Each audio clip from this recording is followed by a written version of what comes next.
జగన్ విదేశీ పర్యటన నుంచి వచ్చేసరికి వైసీపీ ఖాళీ అవుతుందా? ఆ పార్టీని వేడేందుకు చాలా మంది సిద్ధంగా ఉన్నారా? తెర వెనుక ఏదో జరుగుతోందా? ఏపీ పొలిటికల్ సర్కిల్లో ఇదే చర్చ నడుస్తోంది. టీడీపీ అనుకూల మీడియాలో పెద్ద ఎత్తున ప్రచారం జరుగుతోంది. రేపు జగన్ కుటుంబ సమేతంగా లండన్ వెళ్లనున్నారు. దాదాపు 20 రోజుల పాటు అక్కడే ఉంటారు. కూతురి పుట్టినరోజు వేడుకల్లో పాల్గొంటారు. విదేశాలకు వెళ్లేందుకు ఇప్పటికే సీబీఐ అనుమతి తీసుకున్నారు జగన్. ఈ రోజు తండ్రి రాజశేఖర రెడ్డి వర్ధంతి కావడంతో ఇడుపులపాయలో నివాళులర్పించారు. రేపు ప్రత్యేక విమానంలో లండన్ వెళ్లనున్నారు. గత 3 రోజులుగా పులివెందుల నియోజకవర్గంలోనే జగన్ గడిపారు. తిరిగి ఈ నెల 25న రాష్ట్రానికి రానున్నారు. అయితే ఆయన వచ్చే సమయానికి వైసీపీని అడ్డగోలుగా చీల్చుతారని ప్రచారం జరుగుతోంది.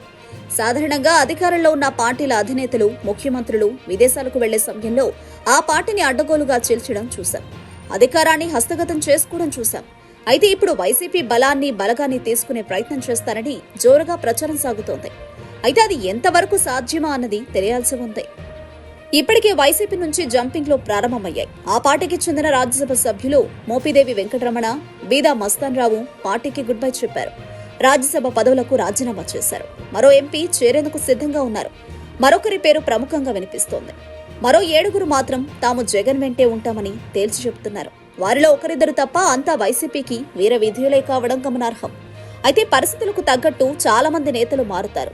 వైసీపీ రాజ్యసభ సభ్యుల్లో చాలా మందికి వ్యాపార సంస్థలు ఉండడంతో వారు వైసీపీలో ఫిక్స్ గా ఉంటారా లేదా అన్నది అనుమానమే.